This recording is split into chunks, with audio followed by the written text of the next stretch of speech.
Hey everybody, this is Matthew Soltesiak and you're listening to Not the Same Old Lions podcast.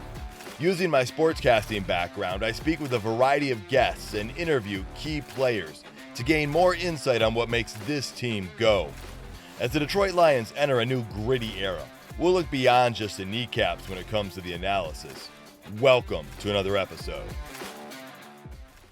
In this episode, we take a look back at the Detroit Lions' Week 11 victory against the Chicago Bears. We discuss the Lions' 31-26 win.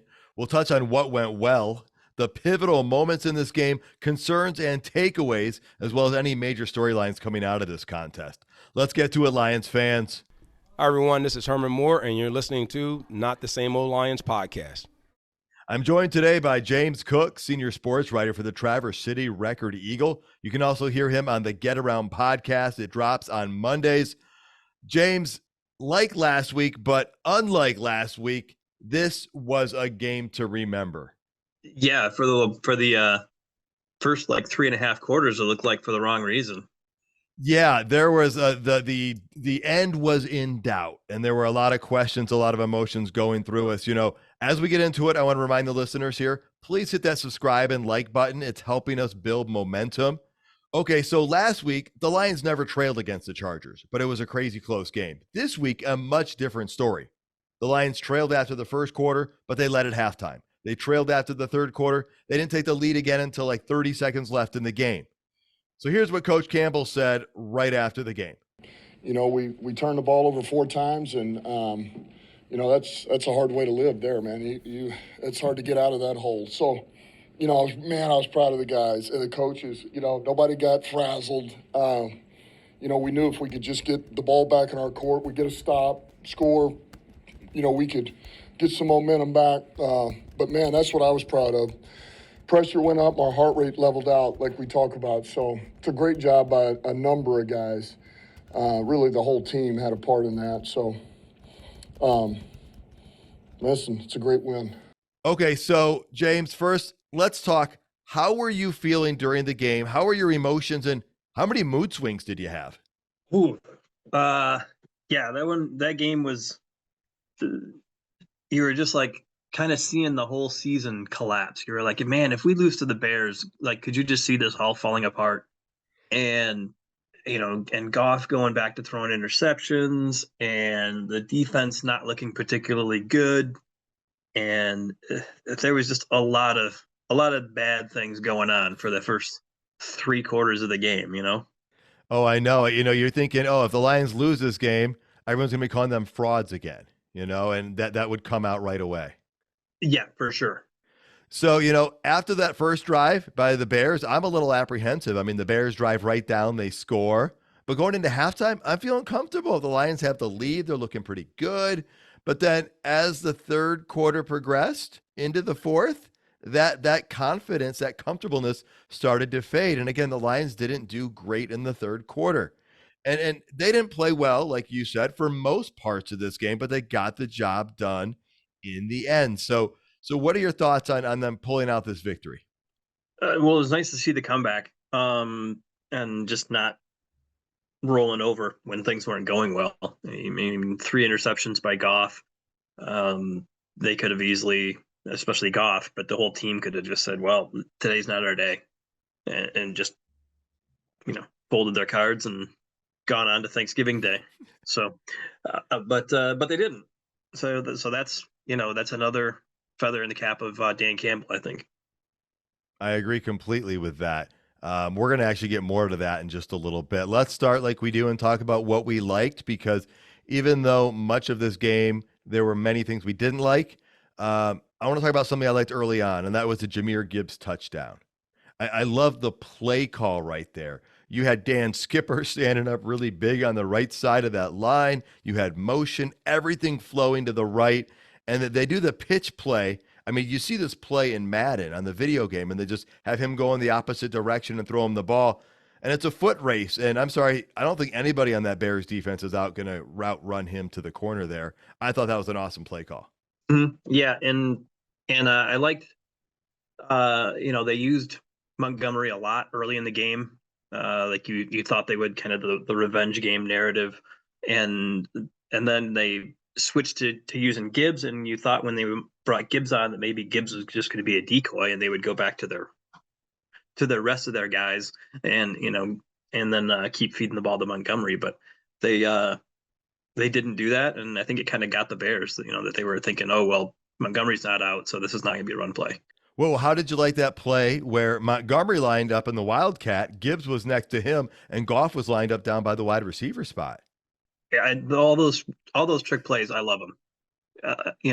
I like that Ben Johnson only does a couple of game, doesn't get too crazy with it, but throwing those trick plays and those new looks and just wrinkles in there keeps every defense guessing, allows you to work new things in. It keeps the players excited too about doing that. Like the players love doing those plays. So if you just run the plain vanilla offense all the time, the players just get bored too. I agree with that.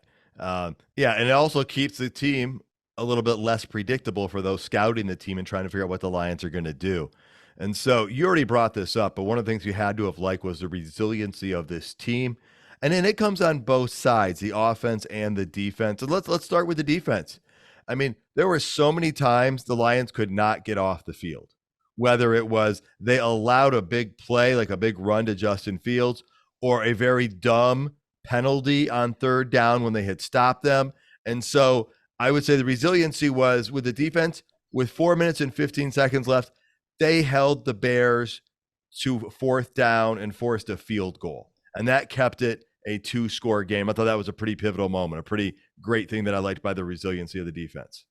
Yeah, I was watching the game with a few friends at one of the area breweries, and one of them was like, I don't ever remember the Lions scoring 2 touchdowns in 4 minutes. Like this is not going to happen. And I'm like, well, stranger things have happened. It's Detroit Lions football. But so we're not alone in expecting, or kind of expecting the worst sometimes. So James, I got to say though, going for that field goal and getting it going up 12 versus 9, it was still a 2-score game. You got to think the Lions wouldn't have kicked a field goal in that spot. They would have gone for the first down. Yeah, I would think so. Just or basically you need to get 2 touchdowns, not just a touchdown and a field goal. So it does make it harder that way. But so it made some sense. But yeah, if it's Campbell, I'm pretty sure 4th and 1, he's going for it.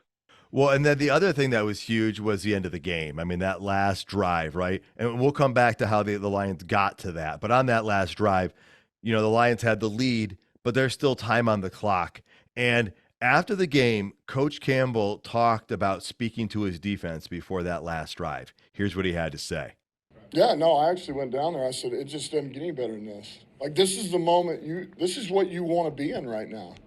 Game on the line, you got a chance to make the big stop, man, to win this game. And Hutch goes out there and makes the sack fumble of his life for a safety. I mean, that to me those are the moments, man, we're built for. Like, that's how we have to think. And I mean, that was what it felt like when they took the field. This is why you play this game at this level, is for moments just like that. It was awesome. So James, I love the fact that he went down to his defense that had varied moments of success and failure during this game and pumped them up. He wasn't like, guys, just hold on. Let's just try and stop them and hold on to this game. He went up and said, hey, go make the plays. This is the moment you play for. Go win this game. And Aiden Hutchinson and the rest of the team, they did that. I mean, Hutchinson got his first sack, which also turned into a fumble, which turned into a safety, which ended the game. Yeah, that was great to see, because Hutchinson's been kind of a little quiet for the last couple of weeks. The teams have been putting extra blockers on him, giving him extra attention, daring somebody else on the offensive line or defensive line to beat him, and holding the heck out of him, really, and not getting called for it, which is that's been frustrating. But I think he did draw one holding call in this game. So that one was nice to see on one of the runs, I think, by Justin Fields that got called back. But just the nice form on the punt of the football after the safety, that was impressive too.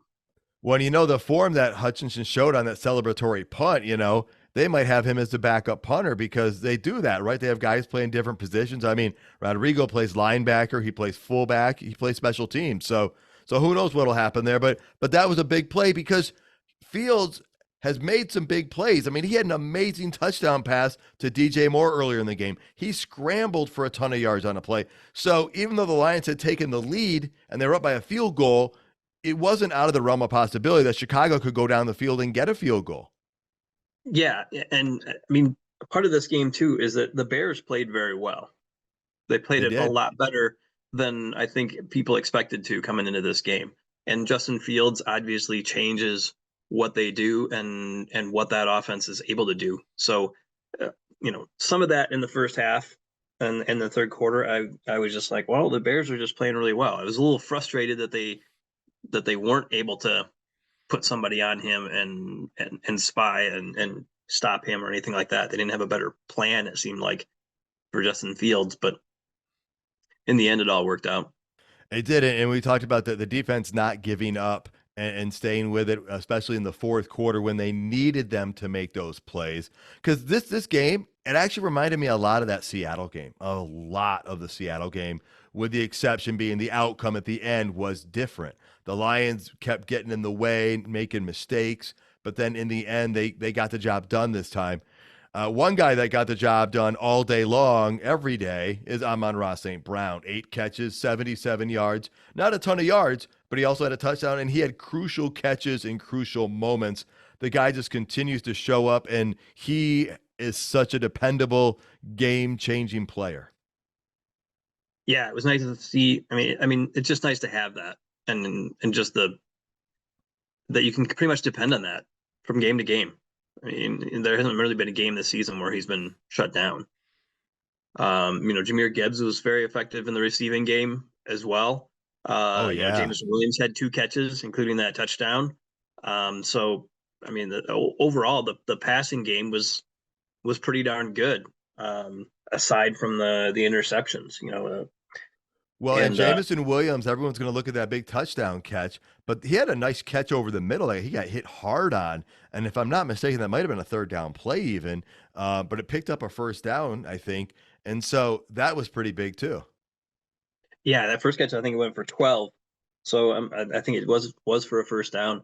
And then they did some. Laporta wasn't as involved as normal, but Montgomery caught a couple of passes, and we at least saw some Donovan Peoples-Jones. Not a whole lot. They only targeted him once, uh, but at least he was out there with So He he was out there, and Laporta was quiet, but Laporta made some catches late, including that one on one of those final drives and that 2-point conversion, and that helped give that Lions that 3-point lead. So it was interesting. I think one of the announcers mentioned him, and then shortly after that, he caught his first pass, and I was kind of like thanking the announcer for putting it out there in the universe to bring him back into the action of the game. yeah, for sure. And I think that was like a big first down catch for Laporta, the one that was right after the announcers mentioned him and brought him up. So thank you to the announcers for that. James, let's talk about what we didn't like in this game because there were some things to not like. Because for a good chunk of it, you thought the Lions might actually lose because with 4 minutes and 15 seconds to go, there was a 98.2% chance the Bears were going to win this game according to ESPN analytics.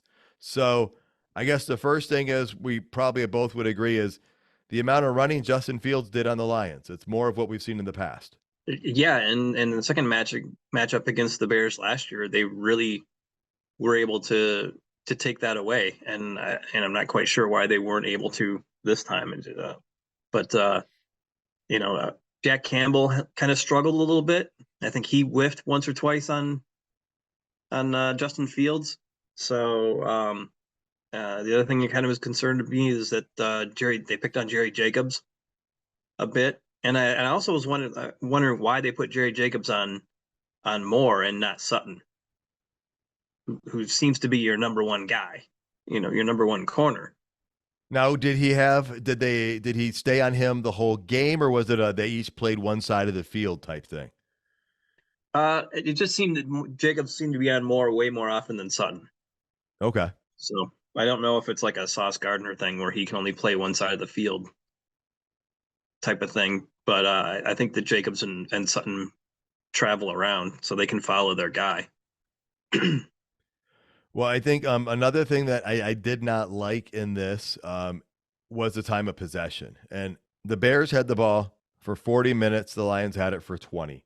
And before the game, I interviewed Mike Berman out of Chicago about this game and asked him what it would take for the Bears to win. And he said they're going to have to grind it out on the ground and have long drives to keep the Lions offense off the field. And they were going to have to get turnovers. Well, with about 5 minutes left in this game, I messaged him and I'm like, this is exactly what you said is exactly what's happening so far.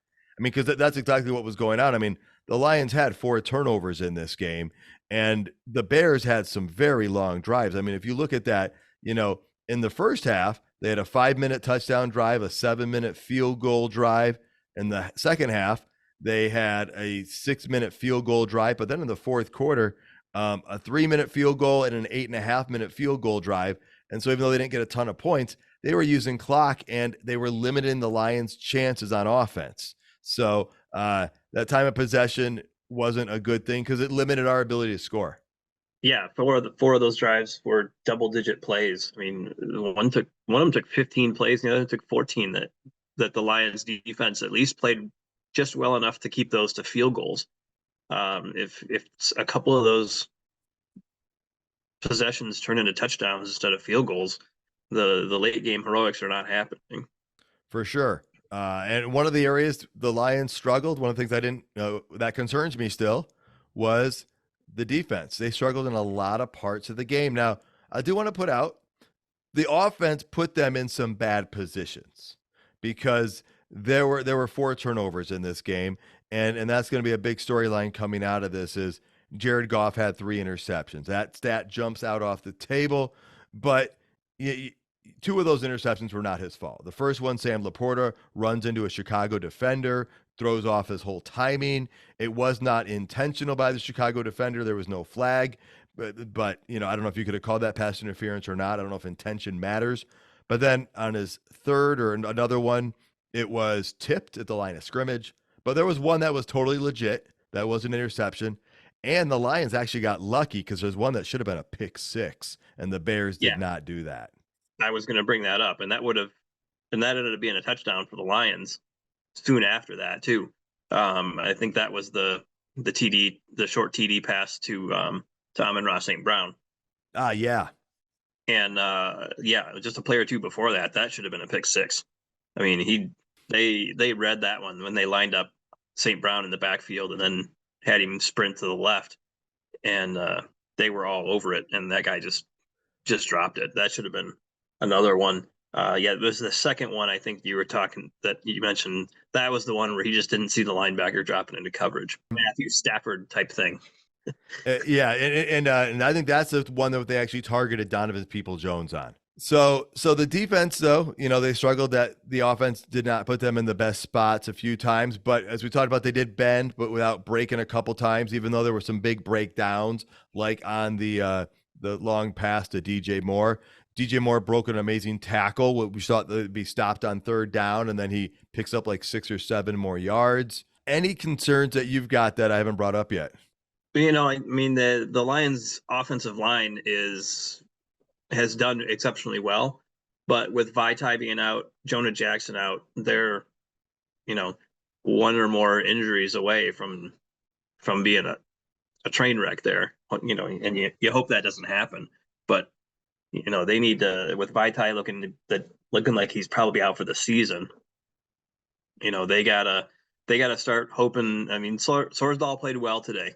He had that one holding penalty, but aside from that, you didn't really hear his name called hardly at all today. So him and Glasgow played pretty well. But they need to get Awasika a little bit more reps, maybe, just to have somebody else there. And Skipper is okay for that. When you have the 6th guy in the end of the line or something like that. But I don't know about if you had to trot him out there at tackle. Yeah, no, having him there when they want that extra guy on the offensive line is good. And yeah, with Vitae going on IR, that does make us thinner, especially because he was a starter to start the year. So it really puts you down there. So you see the Lions bringing more guys in to try and see if it's somebody that can fit what they're doing, because that's something to be aware of going forward. As far as turning points or pivotal moments, we've talked about a lot of these already, right? The Lions stopping the Bears to force that field goal. The big touchdown pass to Jameson Williams was huge. And then getting the 3 and out. I guess the big moment would be Justin Fields not connecting on that deep pass. That pass is caught by Scott, the game's probably over, or much more difficult to come back from at that point.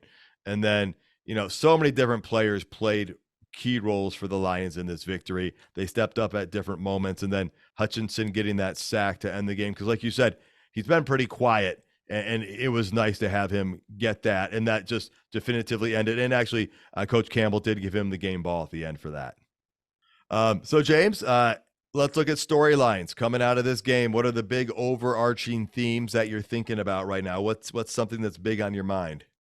Well, it was nice to see Jameson Williams, doing what he's supposed to be doing and being that vertical threat. Somebody that the defense has to respect, and that is exactly when the Lions needed to score some touchdowns at the end of the game. They went right to that, and it worked. So that was great to see. The one of the most positive tweets that I saw after the game was the report that C.J. Gardner-Johnson could possibly be back in 2 weeks, Wow. which would be huge. And that apparently his doctor has cleared him. I don't know if that's the Lions doctors though. So that getting him back would be huge. I mean, they need one more corner guy. I mean, he's kind of a hybrid corner safety. But he's better than Will Harris for sure. Yeah, I've been kind of trying to figure this out. Can C.J. Gardner-Johnson play outside? I think he can. I think he's more kind of the Brian Branch role. But I think in a pinch, if they need him, he can play outside. Okay, but yeah, I mean, just obviously, Jacobs and Sutton are your guys, but I just didn't know if if you needed somebody for depth. Here's an interesting thought I've been kind of toying around with, and I got to do some research on this. So I'm just coming up with this, and you can probably tell me this is a dumb idea, but a game like this against Chicago, like that, I wasn't afraid of Chicago running the ball up the middle against us, just wasn't. But I was afraid of them going outside with Justin Fields, and the Lions run a lot of nickel. But if you get C.J. Gardner-Johnson back, could you run a dime with him and Branch out there and take one of your linebackers off the field, keeping Tracy Walker? Would that give you an advantage to make you a little bit quicker, or would that make you too susceptible and help with pass coverage and get down those mobile quarterbacks, or would that make you too susceptible to the run up the middle? I think it's something that you could totally do in passing situations. And Brian Branch is a safety who is a completely willing blocker to take on much bigger people and hit bigger running backs as well. So I would think that with Branch as kind of like the up safety in that dime, I think that could work pretty well. Yeah, because I was just thinking, as physical as Branch and C.J. Gardner-Johnson are, and the fact that they're willing to go up and make those hits, that could be something they could think about. Because I do still think, the secondary is a work in progress still.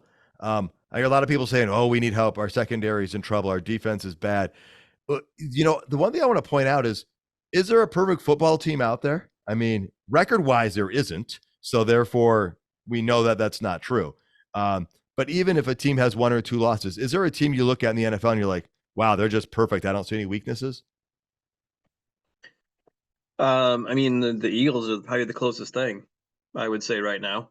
The next would be a team that has blown a couple of close games that in the 49ers. I would say when the 49ers are clicking, I think that they're one of the best teams in the NFL for sure. And the same thing with the Lions. I mean, they need somebody else to take some pressure off of Hutchinson, and they need to figure out a way to do that.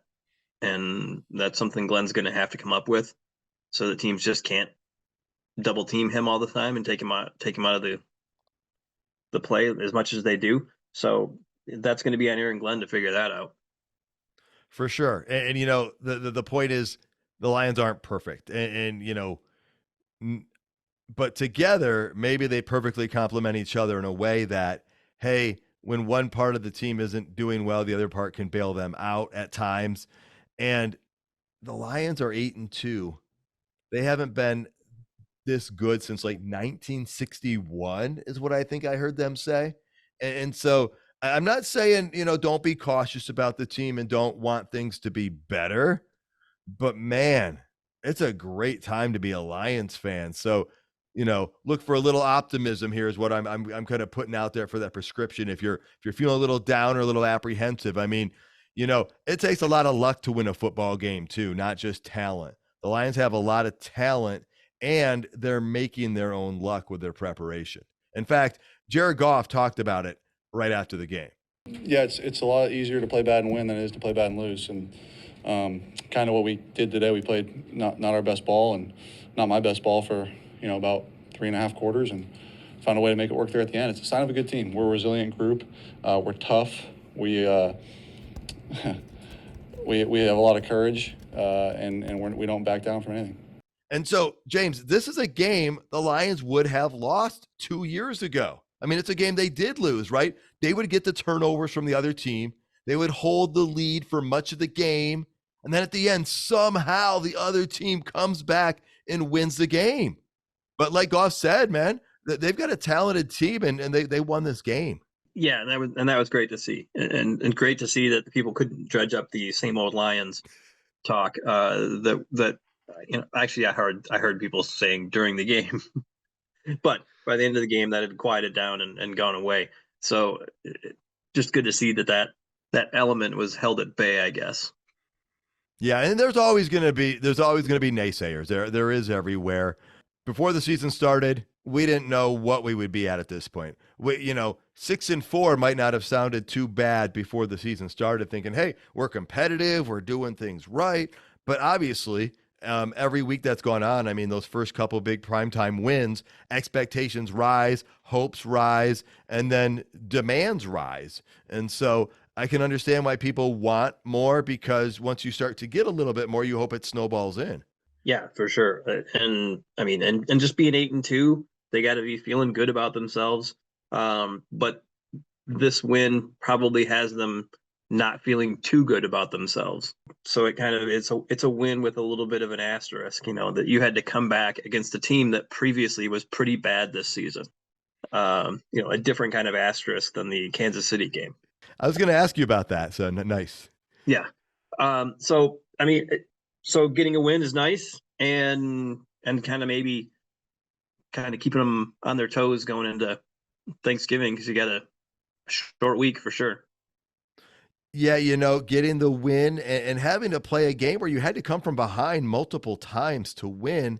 And that last drive, I mean, those last 2 drives plus the defensive stops, there was like no room for error anymore. I mean, throughout the game, you can play loose because there's room for error. You know, oh, well, we'll get it back. We'll get it back.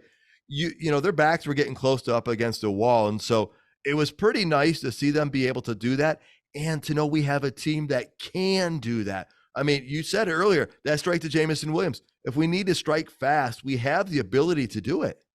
Mm-hmm. And it was nice to see, you know, Aaron Glenn make an adjustment during the game.